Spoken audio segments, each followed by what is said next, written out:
ಚಿಕ್ಕಬಳ್ಳಾಪುರ ಜಿಲ್ಲೆಯ ಶಿಡ್ಲಘಟ್ಟ ನಗರಸಭೆ ಪೌರಾಯುಕ್ತಿಗೆ ಧಮಕಿ ಹಾಗೂ ಜೀವ ಬೆದರಿಕೆ ಹಾಕಿದ ಕಾಂಗ್ರೆಸ್ ಮುಖಂಡ ರಾಜೇಗೌಡ ವಿರುದ್ಧ ಈಗಾಗಲೇ 2 ಎಫ್ಐಆರ್ಗಳು ದಾಖಲಾಗಿವೆ.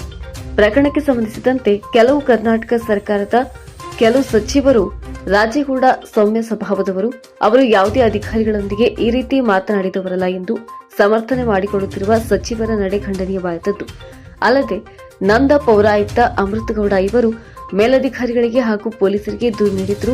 ಇವರಿಗೆ ರಾಜೇಗೌಡ ಅವರನ್ನ ಬಂಧಿಸದೇ ಇರುವುದು ಅಕ್ಷಮ್ಯ. ಅಲ್ಲದೆ ಪೌರ ಕಾರ್ಮಿಕರು ಹೆಚ್ಚಿನ ಸಂಖ್ಯೆಯಲ್ಲಿ ಪರಿಶಿಷ್ಟ ಜಾತಿ ಪರಿಶಿಷ್ಟ ಪಂಗಡಕ್ಕೆ ಸೇರಿದವರೇ ಇರುವುದರಿಂದ ರಾಜೇಗೌಡನ ಮೇಲೆ ಪೊಲೀಸರು ಜಾತಿ ನಿಂದನೆ ಪ್ರಕರಣವನ್ನು ದಾಖಲಿಸಬೇಕು ಎಂದು ಒತ್ತಾಯಿಸಿ ಜಯ ಕರ್ನಾಟಕ ಸಂಘಟನೆ ಜಿಲ್ಲಾಧ್ಯಕ್ಷ ಸುಧೀರ್ ಮುದೋಳ್ ಅವರ ನೇತೃತ್ವದಲ್ಲಿ ಕಾರ್ಯಕರ್ತರು ಜಿಲ್ಲಾ ಪಂಚಾಯತ್ನಲ್ಲಿ ನಡೆದ ಜಿಲ್ಲಾ ಉಸ್ತುವಾರಿ ಸಚಿವ ಸಂತೋಷ್ ಲಾಡ್ ಅವರ ಸಭೆಗೆ ಮುತ್ತಿಗೆ ಹಾಕಿ ಮನವಿ ಅರ್ಪಿಸಿದರು. ಉಸ್ತುವಾರಿ ಸಚಿವರಾಗಿದ್ದಾಗ ನಮಗೆ ಏನೂ ಭಯ ಇಲ್ಲ. ಆದರೆ ಈ ರಾಜೀವ್ ಗೌಡನ್ನ ಇನ್ನೂ ಯಾಕೆ ಬಂಧಿಸ್ತಾ ಇಲ್ಲ? ನಿಮ್ಮ ಸರ್ಕಾರದ ಕೈಯಿಂದ ಅಥವಾ ಪೊಲೀಸ್ ಇಲಾಖೆ ಕೈಯಿಂದ ಹೋಗುವಷ್ಟು ದೊಡ್ಡವರು ಏನಲ್ಲ ಯಾರು. ಅದು ಒಂದು. ಆಮೇಲೆ ಮುಖ್ಯಮಂತ್ರಿಗಳ ಸ್ವಕ್ಷೇತ್ರ ಅರುಣಾದಲ್ಲಿ ಕೂಡ ನಿನ್ನೆ ಭವ್ಯ ಅನ್ನೋ ಹೆಣ್ಮಗಳನ್ನ ಬಹಳ ಕೆಟ್ಟದಾಗಿ ನಡೆಸ್ಕೊಂಡಿದ್ದಾನೆ, ಅಶ್ಲೀಲ ಪದಗಳಿಂದ ಬೈದಿದ್ದಾರೆ. ಅವರು ಕೂಡ ನಿಮ್ಮ ಭಾವ ನೀವು ಕೊಡಬೇಡಿ. ಇದು ಅನ್ಯಾಯ. ಸರ್ಕಾರಿ ಅಧಿಕಾರಿಗಳು. ಈ ಸಂದರ್ಭದಲ್ಲಿ ಜಿಲ್ಲಾ ಉಸ್ತುವಾರಿ ಸಚಿವ ಸಂತೋಷ್ ಲಾಡ್ ತಪ್ಪಿತಸ್ಥರು ಯಾರೇ ಇರಲಿ ಅವರಿಗೆ ಶಿಕ್ಷೆಯಾಗಲಿ, ಆ ನಿಟ್ಟಿನಲ್ಲಿ ನಮ್ಮ ಸರ್ಕಾರ ಬದ್ಧ ಇದೆ ಎಂದರು. ನಂತರ ಪ್ರತಿಭಟನಾಕಾರರು ಜಿಲ್ಲಾಧಿಕಾರಿಗಳ ಕಚೇರಿ ಎದುರು ಆಗಮಿಸಿ ಪ್ರತಿಭಟಿಸಿ ಸರ್ಕಾರಕ್ಕೆ ಮನವಿ ಅರ್ಪಿಸಿದರು. ಇನ್ನು ಈ ಸಂದರ್ಭದಲ್ಲಿ ಜಯ ಕರ್ನಾಟಕ ಸಂಘಟನೆಯ ಜಿಲ್ಲಾಧ್ಯಕ್ಷ ಸುಧೀರ್ ಮುದೋಳ್ ಮಾತನಾಡಿ, ಮುಖ್ಯಮಂತ್ರಿಯವರ ಸ್ವಕ್ಷೇತ್ರ ವರ್ಣಾದ ಗುಡಮಾತನಹಳ್ಳಿ ಗ್ರಾಮದ ಬಳಿ ನಿಮಾಸ್ ಮಾದರಿಯ ಆಸ್ಪತ್ರೆ ನಿರ್ಮಾಣ ನಿಟ್ಟಿನಲ್ಲಿ ಗುರುತಿಸಲಾದ ಜಮೀನು ಪರಿಶೀಲನೆಗಾಗಿ ತೆರಳಿದ್ದ ಭವ್ಯ ಎಂಬ ಮಹಿಳಾ ಅಧಿಕಾರಿ ವಿರುದ್ಧ ಸ್ಥಳೀಯ ಪುಡಾರಿಯೊಬ್ಬರು ಜಗಳ ಆರಂಭಿಸಿ ಕೊಲೆ ಬೆದರಿಕೆ ಒಡ್ಡಿರುವ ಆಘಾತಕಾರಿ ಘಟನೆ ನಡೆದಿದ್ದು, ಸರ್ಕಾರಿ ನೌಕರರಲ್ಲಿ ಅಭದ್ರತೆಯ ಭಾವವನ್ನ ಉಂಟು ಮಾಡಿದೆ. ಅಲ್ಲದೆ ಕಾಂಗ್ರೆಸ್ ಸರ್ಕಾರ ಅಧಿಕಾರಿಗಳ ನೈತಿಕ ಸ್ಥೈರ್ಯವನ್ನ ಕುಗ್ಗಿಸುವ ರಾಜಕೀಯ ಪುಡಾರಿಗಳನ್ನ ಪೋಷಿಸುತ್ತಿರುವ ಹೃದಯದ ಸಂಗತಿಯಾಗಿದೆ. ಯಾವುದೇ ಒಬ್ಬ ಸರ್ಕಾರಿ ಹಾಗೂ ದಕ್ಷತೆಯಿಂದ ನೌಕರ ನಿಷ್ಪಕ್ಷಪಾತವಾಗಿ ಕಾರ್ಯನಿರ್ವಹಿಸಬೇಕಾದರೆ ಇಂಥ ದುರುಳ ಪುಡಾರಿಗಳ ವರ್ತನೆಯಿಂದ ಬೇಸತ್ತು ಕೆಲವೊಂದು ಸಂದರ್ಭದಲ್ಲಿ ಆತ್ಮಹತ್ಯದ ಕೃತ್ಯಗಳನ್ನು ಮಾಡಿಕೊಳ್ಳಲು ಬಯಸಿರುವುದು ಹಾಗೂ ಆತ್ಮಹತ್ಯೆ ಮಾಡಿಕೊಂಡಿರುವುದು ಕೆಲವೊಂದು ಘಟನೆಗಳಿಂದ ಸಾಬೀತಾಗಿದೆ. ಅದರಿಂದ ಈ ರೀತಿ ಸರ್ಕಾರಿ ಅಧಿಕಾರಿಗಳಿಗೆ ಜೀವ ಬೆದರಿಕೆ ಹಾಗೂ ಅಶ್ಲೀಲ ಪದಗಳಿಂದ ನಿಂದಿಸುತ್ತಿರುವ ರಾಜಕೀಯ ಪುಡಾರಿಗಳನ್ನು ನಿಯಂತ್ರಿಸುವುದು, ಕಾನೂನು ಸುವ್ಯವಸ್ಥೆಯನ್ನು ನಿಯಂತ್ರಿಸುವ ಹಾಗೂ ಕಾನೂನಿನ ಕುರಿತಾಗಿ ಜನಸಾಮಾನ್ಯರಿಗೆ ನಂಬಿಕೆ ಬರುವ ನಿಟ್ಟಿನಲ್ಲಿ ಸರ್ಕಾರ ಕಟ್ಟುನಿಟ್ಟಿನ ಕ್ರಮ ಜರುಗಿಸುವಂತೆ ಜಯ ಕರ್ನಾಟಕ ಸಂಘಟನೆ ಧಾರವಾಡ ಜಿಲ್ಲಾ ಘಟಕದ ವತಿಯಿಂದ ಒತ್ತಾಯಿಸುತ್ತೇವೆ ಎಂದರು. 15ನೇ ತಾರೀಕು ಶಿಡ್ಲಘಟ್ಟ ಗ್ರಾಮದಲ್ಲಿ ಇರ್ತಕ್ಕಂಥ ಒಬ್ಬ ಕಾಂಗ್ರೆಸ್ ಪುಡಾರಿ ರಾಜೀವ್ ಗೌಡ, ಅವನು ಇರ್ತಕ್ಕಂಥ ಸರ್ಕಾರಿ ಅಧಿಕಾರಿ ಪೌರಾಯುಕ್ತ ಆದಂಥ ಅಮೃತಗೌಡ ಅವ್ರನ್ನ ಅವಾಚ್ಯ ಶಬ್ದಗಳಿಂದ ನಿಂದಿಸಿ, ಅವರ ಜೊತೆ ಅಲ್ಲಿ ಕೆಲಸ ಮಾಡ್ತಕ್ಕಂಥ ಪೌರ ಕಾರ್ಮಿಕರಿಗೂ ಅವಾಚ್ಯ ಶಬ್ದಗಳಿಂದ ನಿಂದಿಸಿ ಅವರಿಗೆ ಹೀನಾಯವಾಗಿ ಮಾತಾಡಿದ್ದಾನೆ. ಅವನು ಮೇಲೆ ಎಫ್ಐಆರ್ ಆಗಿದೆ. ಆದರೂ ಇರ್ತಕ್ಕಂಥ ಪೊಲೀಸ್ ಇಲಾಖೆ ಅವನು ಅರೆಸ್ಟ್ ಮಾಡ್ತಾ ಇಲ್ಲ. ಅದಕ್ಕೋಸ್ಕರ ಇವತ್ತು ಧಾರವಾಡದ ಎಲ್ಲ ಪೌರ ಕಾರ್ಮಿಕರನ್ನು ಕೂಡಿಸಿಕೊಂಡು ಜಯಕರ್ಣ ಸಂಘಟನೆ ವತಿಯಿಂದ ಇವತ್ತು ಜಿಲ್ಲಾಧಿಕಾರಿಗಳಿಗೆ ಹಾಗೂ ಮುಖ್ಯಮಂತ್ರಿಗಳಿಗೆ ಮತ್ತು ನಮ್ಮ ಜಿಲ್ಲಾ ಉಸ್ತುವಾರಿ ಸಚಿವರಾದಂಥ ಸಂತೋಷ್ ಲಾಡ್ ಸಾಹೇಬರಿಗೆ ನಾವು ಮನವಿ ಕೊಟ್ಟಿದ್ದೀವಿ. ಕೂಡಲೇ ಆ ರೌಡಿ ಪುಡಾರಿ ಕಾಂಗ್ರೆಸ್ ಲೀಡರ್ ಆದಂಥ ರಾಜೀವ್ ಗೌಡನನ್ನು ಬಂಧಿಸಬೇಕು. ಯಾಕಂದರೆ ಅವ ರಾಜೀವ್ ಗೌಡ ಅಲ್ಲ, ಆ್ಯಕ್ಚುಲಿ ಅವನ ಹೆಸರು ರಾಜಣ್ಣ ಅಂತ ಹೇಳಿ ಈಗ ಕೆಲವೊಂದು ಮೀಡಿಯಾದಾಗ ಬರ್ತಾ ಇದೆ. ಎಷ್ಟೋ ಮಂದಿಗೂ ಲ್ಯಾಂಡ್ ಮಾಫಿಯಾ ಮಾಡಿ, ಎಷ್ಟೋ ಮಂದಿ ಮೇಲೆ ಕೇಸನ್ನು ಮಾಡಿ, ಎಷ್ಟೋ ಮಂದಿ ಮೇಲೆ ತನ್ನ ಹೆಂಡತಿ ಇಟ್ಕೊಂಡು ರೇಪ್ ಕೇಸನ್ನು ಹಾಕಿ ಅವ ಆಸ್ತಿನ ಕಬಳಿಸ್ಕೊಂಡ ವ್ಯಕ್ತಿನ ಇವರು ಈ ರೀತಿ ಬಿಂದಾಸಾಗಿ ಬಿಟ್ಟು ಪೌರ ಕಾರ್ಯಕ್ರಮ ಮೇಲೆ ಅವಂಗೆ ಇದೇ ರೀತಿ ಬೈಗಳನ್ನು ಭಯ ಹಚ್ಚಿದ್ದಾನೆ. ಅದಕ್ಕೋಸ್ಕರ ಸರ್ಕಾರ ಅವನ್ನ ಬೇಗ ಅರೆಸ್ಟ್ ಮಾಡಬೇಕಂತ ಕೇಳ್ಕೊತಾ ಇದ್ದೀವಿ. ಜಯ ಕರ್ನಾಟಕ ಸಂಘಟನೆ ಜಿಲ್ಲಾ ಗೌರವಾಧ್ಯಕ್ಷರಾದ ಲಕ್ಷ್ಮಣ್ ದೊಡ್ಡಮನಿ ಮಾತನಾಡಿದ್ದು ಹೀಗೆ. ಶಿಡ್ಲಘಟ್ಟ ನಗರಸಭೆ ಪೌರಾಯುಕ್ತರಾದಂಥ ಅಮೃತಗೌಡ ಅವರಿಗೆ ಬ್ಯಾನರ್ ವಿಚಾರಕ್ಕೆ ಸಂಬಂಧಪಟ್ಟಂತೆ ಅಲ್ಲಿನ ಕಾಂಗ್ರೆಸ್ ಡಿಪ್ಯೂಟೆಡ್ ಕಾಂಗ್ರೆಸ್ ಮುಖಂಡ ರಾಜೀವ್ ಗೌಡ ಅಶ್ಲೀಲ ಶಬ್ದಗಳಿಂದ ಅವಾಚ್ಯ ಶಬ್ದಗಳಿಂದ ನಿಂದಿಸಿ ಕೊಲೆ ಬೆದರಿಕೆಯನ್ನು ಹಾಕಿದ್ದಾರೆ. ಇದು ಏನು ಸರ್ಕಾರಿ ನೌಕರರು ಆತ್ಮಸ್ಥೈರ್ಯದಿಂದ ಕಾರ್ಯನಿರ್ವಹಿಸುವಲ್ಲಿ ಇದು ಏನಾಗುತ್ತೆ ಅಂದರೆ ಭಯ ಭೀತಿ ಉಂಟು ಮಾಡುವಂಥ ಒಂದು ಕೆಲಸ ಆಗ್ತಾಯಿದೆ. ಮುಖ್ಯಮಂತ್ರಿ ಸಿದ್ದರಾಮಯ್ಯ ಅವರು ಓಪನ್ ಆಗಿ ಹೇಳಿದ್ದಾರೆ, ಕಾನೂನಿನ ಮುಂದೆ ಯಾರೂ ದೊಡ್ಡವರಲ್ಲ, ನಾವು ಅವ್ರನ್ನ ಅರೆಸ್ಟ್ ಮಾಡ್ತೀವಿ.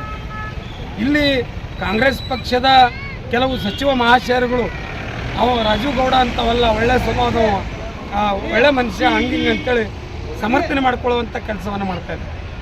ಪೌರ ಕಾರ್ಮಿಕರು, ಪೌರಾಯುಕ್ತರು ಏನು ಅವರಿಗೆ ಅಶ್ಲೀಲ ಶಬ್ದಗಳನ್ನು ನಿಂದಿಸ್ತಾನೆ, ಅದು ವಿಡಿಯೋ ಎಲ್ಲ ವೈರಲ್ ಆಗಿದೆ. ಅದ್ರ ಜೊತೆಗೆ ಮುಖ್ಯಮಂತ್ರಿ ಅವರ ತವರು ಕ್ಷೇತ್ರ ವರ್ಣದಲ್ಲಿ ಒಬ್ಬ ರಾಜಕೀಯ ಪುಡಾರಿ ಅಲ್ಲಿನ ಭವ್ಯ ಎಂಬ ಮಹಿಳಾ ಅಧಿಕಾರಿಗೆ ಕೊಲೆ ಬೆದರಿಕೆ ಹಾಕಿ, ಜೀವ ಬೆದರಿಕೆ ಹಾಕಿ ಅಶ್ಲೀಲ ಪದಗಳಿಂದ ನಿಂದಿಸ್ತಾರೆ. ಎಲ್ಲಿ ಬಂದಿದೆ ಈ ವ್ಯವಸ್ಥೆ? ಯಾಕೆ ನಾವು ಸರ್ಕಾರಿ ಅಧಿಕಾರಿಗಳನ್ನು ನೈತಿಕ ಸ್ಥೈರ್ಯವನ್ನು ಕುಂದಿಸುವಂಥ ಕೆಲಸವನ್ನು ಪುಡಾರಿಗಳು ಮಾಡ್ತಾ ಇದ್ದಾರೆ? ಇವ್ರನ್ನೆಲ್ಲ ರಕ್ಷಣೆ ಮಾಡೋದಕ್ಕೆ ಸರ್ಕಾರ ಯಾಕೆ ಕಂಕಣಬದ್ಧವಾಗಿ ನಿಂತಿದೆ? ನಾವು ಯಾವುದೇ ಕಾರಣಕ್ಕೂ ಸರ್ಕಾರಿ ಅಧಿಕಾರಿಗಳ ನೈತಿಕ ಸ್ಥೈರ್ಯವನ್ನು ಕುಸಿಯೋದಕ್ಕೆ ಬಿಡೋದಿಲ್ಲ. ಅವ್ರ ಜೊತೆಗೆ ನಾವಿದ್ದೀವಿ, ಪೌರ ಕಾರ್ಮಿಕರ ಜೊತೆಗಿದ್ದೀವಿ, ಪೌರಾಯುಕ್ತರ ಜೊತೆಗಿದ್ದೇವೆ ಮತ್ತು ಎಲ್ಲ ಸರ್ಕಾರಿ ಅಧಿಕಾರಿಗಳ ಜೊತೆಗೆ ನಾವು ಇರ್ತೀವಿ, ಹೋರಾಟ ಮಾಡ್ತೀವಿ. ಅವ್ರಿಗೇನಾದರೂ ರಾಜಕೀಯ ಪುಡಾರಿಗಳು ತೊಂದರೆ ಕೊಟ್ಟರೆ ನಾವು ಯಾವುದೇ ಕಾರಣಕ್ಕೂ ಅವ್ರನ್ನ ಕ್ಷಮಿಸಂಗಿಲ್ಲ. ಅವ್ರು ಎಲ್ಲಿ ಬಂದರೂ ಅವ್ರನ್ನ ಘೇರಾವ್ ಮಾಡಿ ನಾವು ಪ್ರತಿಭಟನೆ ಮಾಡ್ತೀವಿ ಅಂತೇಳಿ ಈ ಸಂದರ್ಭದಲ್ಲಿ ಹೇಳೋದಕ್ಕೆ ಇಷ್ಟಪಡ್ತೀವಿ. ಲಕ್ಷ್ಮಣ್ ದೊಡ್ಡ. ಈ ಹೋರಾಟದಲ್ಲಿ ಧಾರವಾಡದ ನೂರಾರು ಪೌರ ಕಾರ್ಮಿಕರು ಭಾಗವಹಿಸಿದ್ದರು. ಈ ಪ್ರತಿಭಟನೆಯಲ್ಲಿ ಪದಾಧಿಕಾರಿಗಳಾದ ಶ್ರೀನಿವಾಸ್ ಕೋಕಂಠ್, ರವಿ ಸಿದ್ದಟ್ಗಿಮಠ್, ಶರೀಫ್ ಅಮಿನಭಾವಿ, ಬಸವರಾಜ್ ಆನೆಗುಂದಿ, ವಿರೂಪಾಕ್ಷಯ್ಯ ಹುಬ್ಬಳ್ಳಿಮಠ್, ಅಲ್ತಾಫ್ ಮಾಲಿ, ನಾರಾಯಣ ಮಾದರ್, ಶಬೀರ್ ಅತ್ತಾರ್, ಹನುಮಂತ್ ಮೊರಬ್, ರಮೇಶ್ ಅರಳಿಕಟ್ಟಿ, ಅಲ್ತಾಫ್ ಜಾಲೆಗಾರ್, ಚಂದ್ರು ಅಂಗಡಿ, ಮಂಜುನಾಥ್ ಸುತ್ಕಟ್ಟಿ, ಮುತ್ತು ಕುಲಕರ್ಣಿ, ದುರ್ಗಪ್ಪ ಅಮಿನಭಾವಿ, ರಾಜು ಜುನಾಯ್ಕರ್, ಮಂಜುನಾಥ್ ಹೊಸಮನಿ, ರಾಜು ಚಲವಾದಿ, ಯೂಸುಫ್ ದೊಡ್ವಾಡ, ಗಂಗಪ್ಪ ದೊಡ್ಮನಿ, ಗಿರೀಶ್ ಮೇಲಿನಮನಿ, ಜಾಕಿರ್ ಖಾನ್, ಮಂಜು ಜುಲ್ಟಿ, ಮಾರುತಿ ಮಾದರ್, ರಾಜು ಗೌಳಿ, ಅಮಿತ್ ಗೌಳಿ, ರಮೇಶ್ ಗೌಳಿ, ರಕ್ಷಿತ್ ಗೌಳಿ, ಸಂಜು ಮಠಪತಿ, ಹರೀಶ್ ನಾಯಕ್, ಮಣಿಕಂಠ ಹವಾಲ್ದಾರ್, Prakash Hiremath, Anand Baglay, Srikanth Kulal, Durgappa Hubballi, ಪೀರ್ಗೌಳಿ, Neelkanth Gulbarga, Somu Bijapur, Zakir Mallur, Shashank Dodmani, Ravichandra Harijan, Vivek Biradar, Chandru Mamani, Umesh ಗುಣಕಿ, ತೌಶೀಫ್ ದೊಡ್ವಾಡ, soil ದೊಡ್ವಾಡ, ಕೈಜ್ Savanur, Mohammed Gauss Shirhatti, Mohammed Hussain ದೊಡ್ವಾಡ, Parashuram ಗುಲಾವಿ, Arjun Valmiki, Sanjay ಜಿಂದ್ರಾಳೆ, Ganesh Valmiki, Prakash Hugar, Hanumanth ಪಾದ್ಗಿ, Abhi Valmiki, Vijay ಪುಟ್ಟಣ್ಣವರ್, Ramesh ಮಾಯಪ್ಪನವರ್, Prajwal ಕಸ್ಪೇತ್, Abhishek ಬಡಶೆಟ್ಟಿ, RN ದೊಡ್ವಾಡ, Sai Prasad Sheth, Shivaji Marathi, ಹರ್ಷ ಕುಲಕರ್ಣಿ, ಸಂತೋಷ್ ಕ್ಷತ್ರಿ ಮುಂತಾದವರು ಉಪಸ್ಥಿತರಿದ್ದರು. ಹೋಗಂಗಿಲ್ಲ, ಇಲ್ಲೇ ದಯವಿಟ್ಟು ಮೀಟಿಂಗ್ ಹೋಗಂಗಿಲ್ಲ. ಯಾತಕ್ಕಾಗಿ ಹೋರಾಟ? ಅಯ್ಯಯ್ಯೋ ಅಯ್ಯಯ್ಯೋ ಅಯ್ಯಯ್ಯೋ ಅಯ್ಯಯ್ಯೋ, ಬೇಕೇ ಬೇಕು, ಬೇಕೇ ಬೇಕು. ಪೌರ ಕಾರ್ಮಿಕರಿಗೆ ರಾಜುಗಳಿಗೆ ಹೇಳಿದಿಕ್ಕಾರ, ಪೌರ ಕಾರ್ಮಿಕರಿಗೆ ರಾಜುಗಳಿಗೆ ಹೇಳಿದಿಕ್ಕಾರ. ಬೇಕೇ ಬೇಕು, ಬೇಕೇ ಬೇಕು, ಪೌರ ಕಾರ್ಮಿಕರಿಗೆ ರಾಜುಗಳಿಗೆ ಹೇಳಿದಿಕ್ಕಾರ. ಪೌರ ಕಾರ್ಮಿಕರಿಗೆ ರಾಜುಗಳಿಗೆ ಹೇಳಿದಿಕ್ಕಾರ,